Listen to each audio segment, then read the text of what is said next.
So, hello. Uh, Welcome to this kind of summary of my finally completed CashFlow application. If for some unknown reason you or like literally someone is interested, I partially documented its design and like the whole programming on my streams on the same channel as this current video. But yeah, we can just go to the application and start showing everything. So here it is. I don't know, maybe if you were actually watching my streams, then you know something of it. But the first thing that I should probably say that the entire setup process you can found in the README on GitHub, because like right now I won't really talk about technical stuff. I will just talk about the ideas that I implemented and just how does it work. So if you want to set up this application for yourself, feel free to do so. There will be, I hope, acceptable instructions in GitHub that will be linked in the description. But right now I have this running on Azure server under the domain stalkisiek.com, as you can see. So you can just Google it and you will find it. Ultimately, I think I will be changing this domain, especially when it comes to like directly going to /login. There should be something like /cashflow for it, but for now it is the only application that I will be deploying in the web, so it can just stay as it is. Okay, so at the beginning we are greeted by this very beautiful login page. Obviously, the validity of email is checked in frontend, but it is also checked in backend if somehow someone would like pass through frontend security. The entire application is actually based on bearer authorization. So if we would end up logging in, we would end up receiving bearer, JWT, which we can use, which is automatically used to access some of the features. Most of the features, to be honest. So yeah. Another interesting thing right here for us is this registration button. After clicking it, and we can click it, we are taken to the appropriate page where we can create our account. So the first name and last name is also checked on the backend, so like you wouldn't end up writing, I don't know, numbers in your name or a surname, because like I think that's obviously wrong. I don't know if there is a country that has actually numbers in names, but yeah. So as an example, we can create an account and then we can just see what are another features of this application. So we can create, let's say, Mike with a surname of Karabinov. Very Russian. Email will be ivan.gmail.com, and password, let's say, for example, Mike123, and we can press register. And also there is a way, in the backend it is checked if email is unique or was it used previously to register another account, because email is kinda key to your account. There is also an ID, but an email You cannot have a few accounts on one email. So we can press register. Okay. So right here, we are greeted with this account selection window. You can guess this account select because it's written right here. But before we focus on these accounts, let us look at some other things that are on this site. So, firstly, above the main box, there is above the main box there is a screen that kinda tells us information about your user. So we have name, surname, email, account, and also an ID. There is also a title bar, which actually will be displayed in pretty much every page because it just like makes moving around easier because you actually know where you are and you don't have to look at URL right here. So yeah, and about account level, what does it mean and how does it work in my application, I will tell in a moment. But now, now it is kinda a stupid thing, but we have to talk about it. But in this application, there are two unique elements. There are users and there are bank accounts. And this like dual nomenclature, hard word. It could be a slightly problematic thing. And to be honest, if I were starting from scratch now, I would use slightly different naming. But that's how it is, so it will stay that way. So you are a user, and you can have bank accounts, and yeah.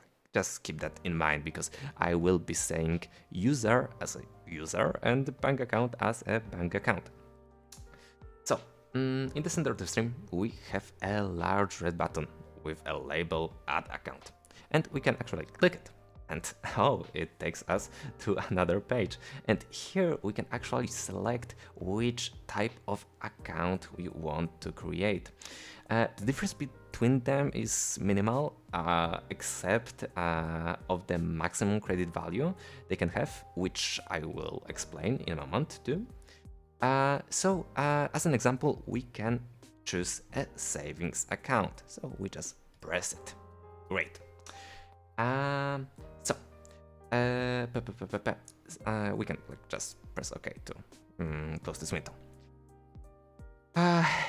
So this is kind of important, but you know, I wanted this to be kind of a simulation of real transactions. So I created 4 possible operations that can be performed on your account.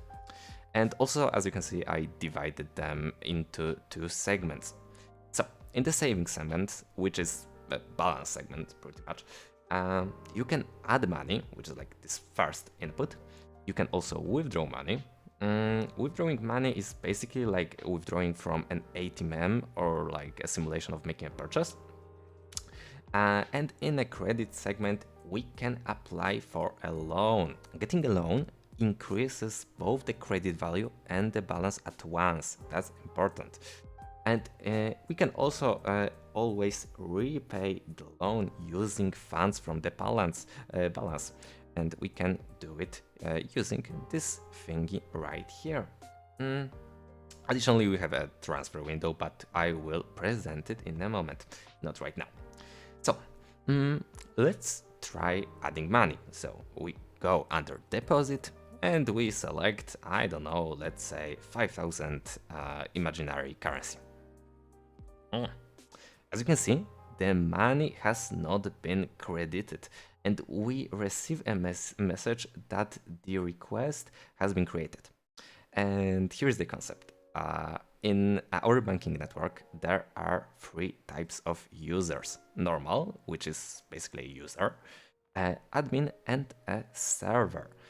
While an admin can add an unlimited amount of money to their account because they're like admins, a regular user cannot. So I implemented a request mechanism.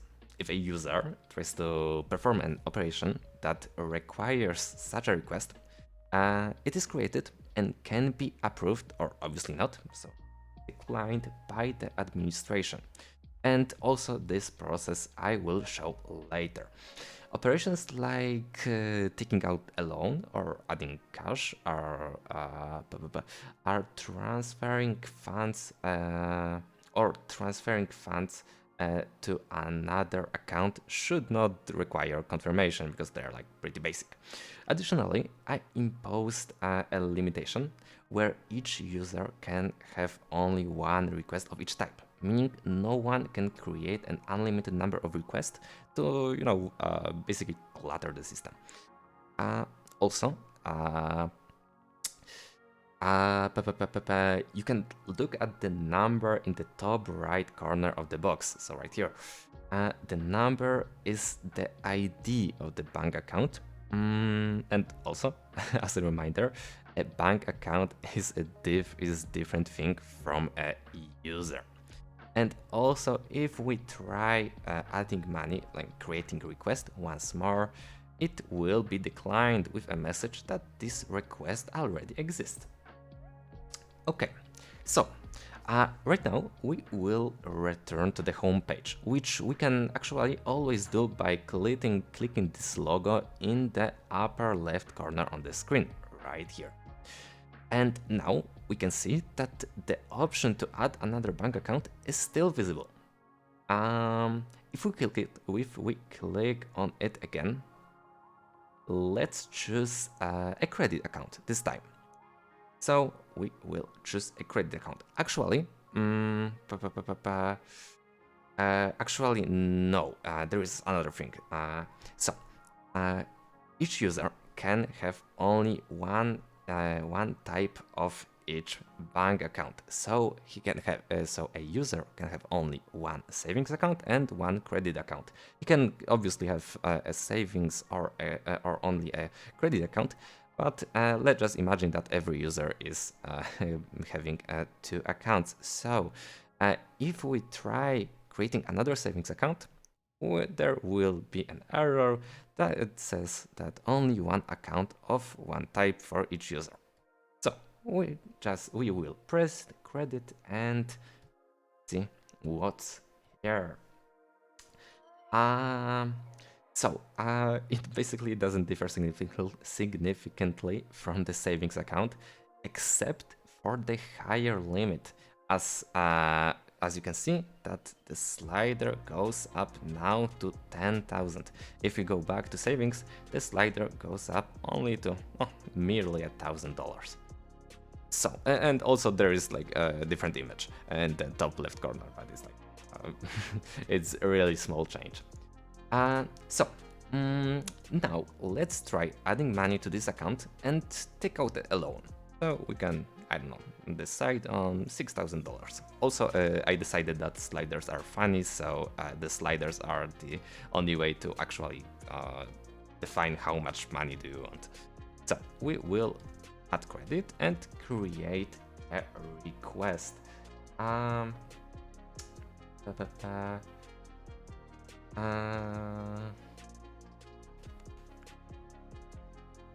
Okay, so what we can actually do right now is let me just go into some sort of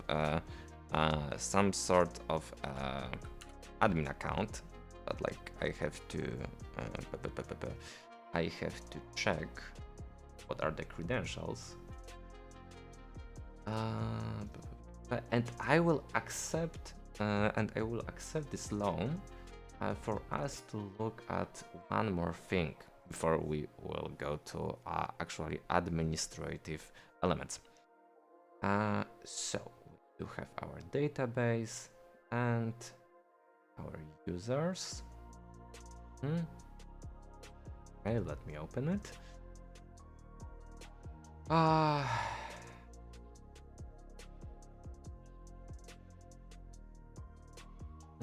Okay, so he's an admin, right? Is he though?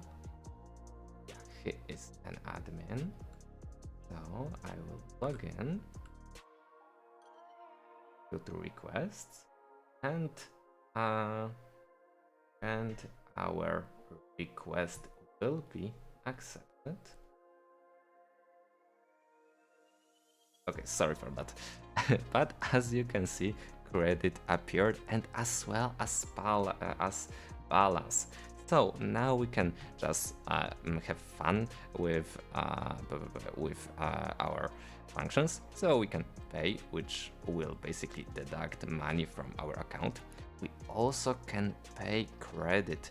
So we can decide that we wanna spend 1000 imaginary currency to pay for our credit. And now it was deducted from our balance, but also it was deducted from our credit. Also, as you can see, the slider automatically adjusts to what your maximum credit amount is right now. So there is also this transfer element, and we can go to savings account, see that our savings account has an ID of 15, and we can say that, okay, so we want to transfer this amount of money. We will transfer it, and it appeared in our savings account. Yeah, I think that's it. So now that we basically covered everything, when it comes to user experience, let's look at everything from administrator's perspective. So I will now increase the user authorization level to admin, and after doing that, we need to log out. So I will go to our users, our user, which holds my Karabinov. Okay, great. And I will set his level to admin. Okay, now his level is administrator, and it says that he's an admin, but nothing really changed. So now we will log out. We can always log out from our account using this button on the right, top right side of the screen. And now we will write our credentials one more. So Ivan Małpa gmail.com, and password will be I forgot. Was it Mike123? Oh, it was. Okay. So so now we are currently at administrator's account. So as I said previously, the first thing basically that you might notice is a different account level right here. But the actually most significant change is at the top of the screen, in the same place as our logout button. Now, there are quite a lot of elements that we have to cover here, but we will start with users. So let us press users. On this page, we basically have access to all currently registered users on the platform. The individual elements are fairly straightforward. So you can see that we have elements. Elements representing user ID, first name, last name, email, and authorization level. If we click of any of these users, so for example this one, we get the same information, but in less compressed form. Next to each user, there is a plus sign and minus sign. If we click on the plus sign, we can change the authorization level of that user. So, for example, with an ID 3, we can press a plus sign and now choose. The important thing is that we cannot actually change the authorization level of someone who is on the same level as us or on higher, or our own level to higher one. We can demote ourselves, but not in the other way. For example, let's say we want to increase the authorization level of a user. So here we have this user. So for example, we can select user, I mean admin, to be its new authorization level. We will press proceed to proceed, and we get this cute notification that user authorization level was updated successfully. And as we can see, Robert Johnson is right now an admin. But now if we would try changing his authorization level to, I know, user, we are told that we are unauthorized to do this action, as I said previously. In addition to the plus sign, there is also a minus sign. If we choose it for basically any user, we get option to delete that account. The important thing is that we can only delete accounts of those who have a lower level than us. If we try to delete an administrator, we will get an error message.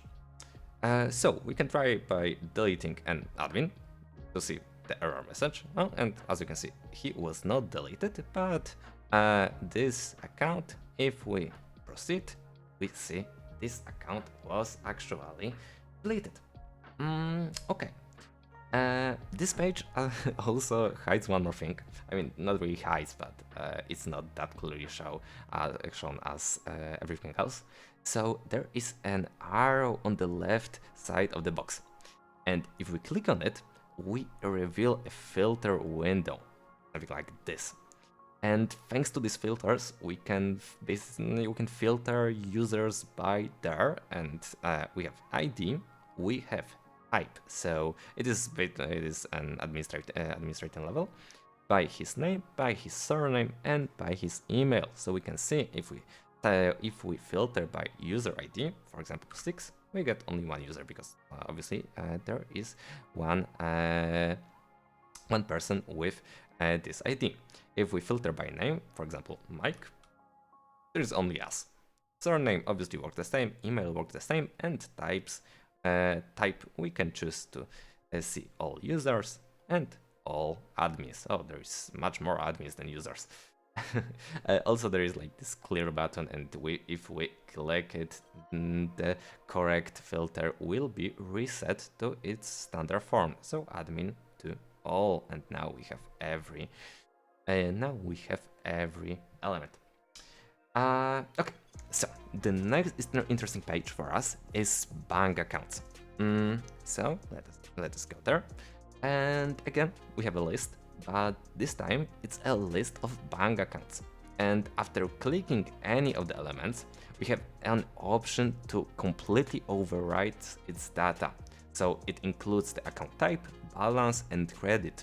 So, for example, this account has balance of 1,500 and credit of 0. So we can come here and say that we want balance of, I don't know, 123 and credit of 145. We can press OK, and the information was updated. Not only here, obviously, but the actual account was updated.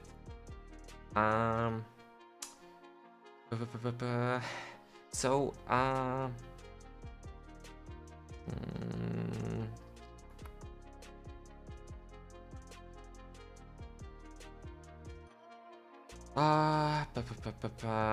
okay, what's next? There's also a minus sign. Minus sign lets us delete accounts, so we can account.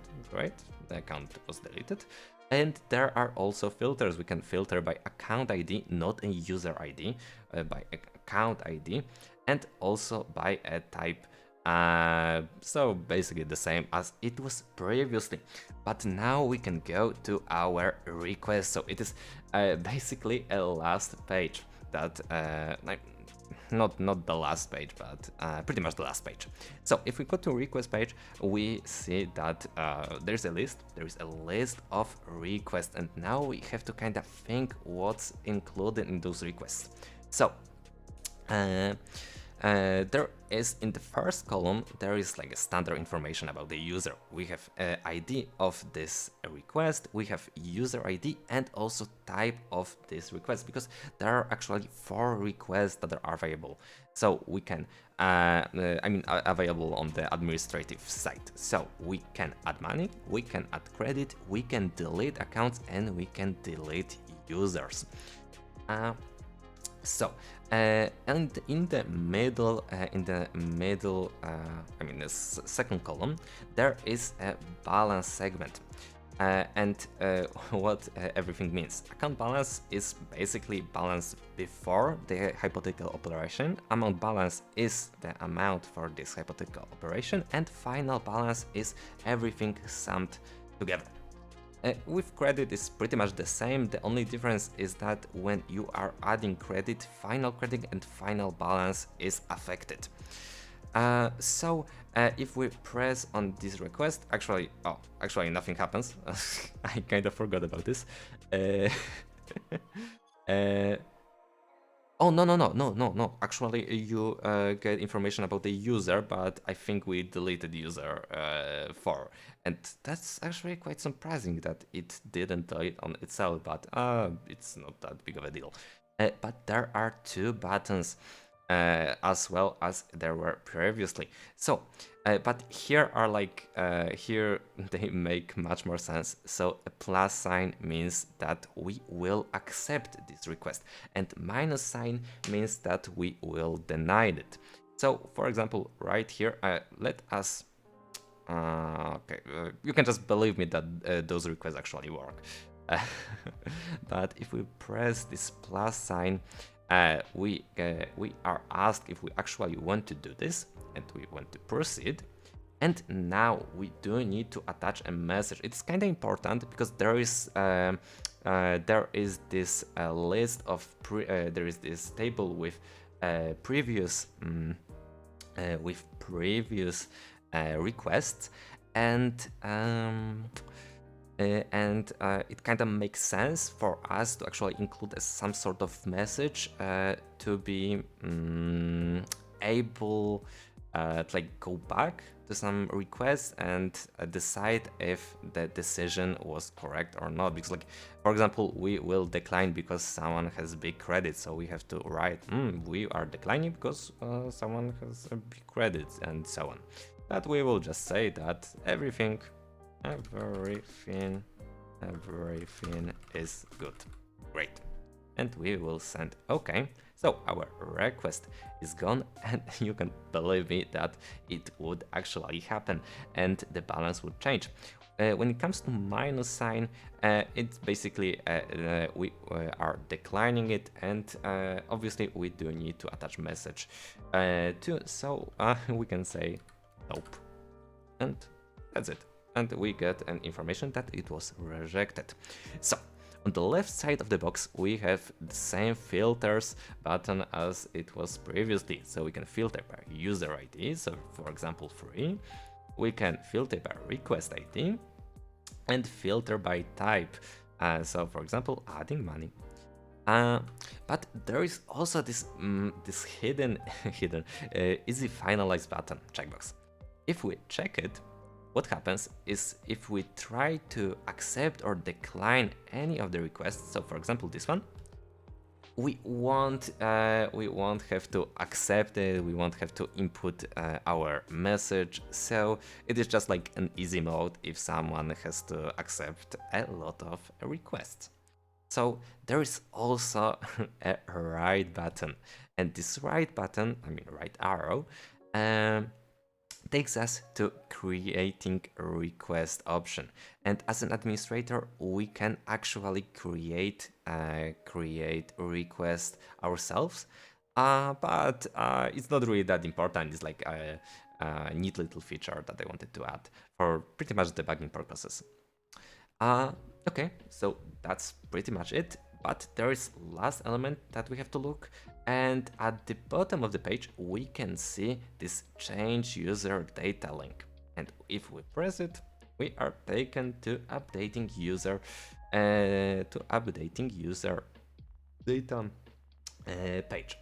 And here we can basically decide if we want to change anything ranging from our account, ranging from our name, email, or a password. And yeah, I think that's pretty much it. I can show that if we would change email to temp string.inc update, email was updated, and as you can see, email was actually updated, and it was obviously updated everywhere else. When you are updating password, you need to provide your previous password as a I don't know, fighting with security threats. So yeah, everything right here was like a general description of what's this all about, and if you want a much more detailed explanation, especially of a backend, it can be found in the documentation that is included in this repository. But I just thought that it would be nice to have this general overview of the entire system operations. So yeah, I think that's pretty much it.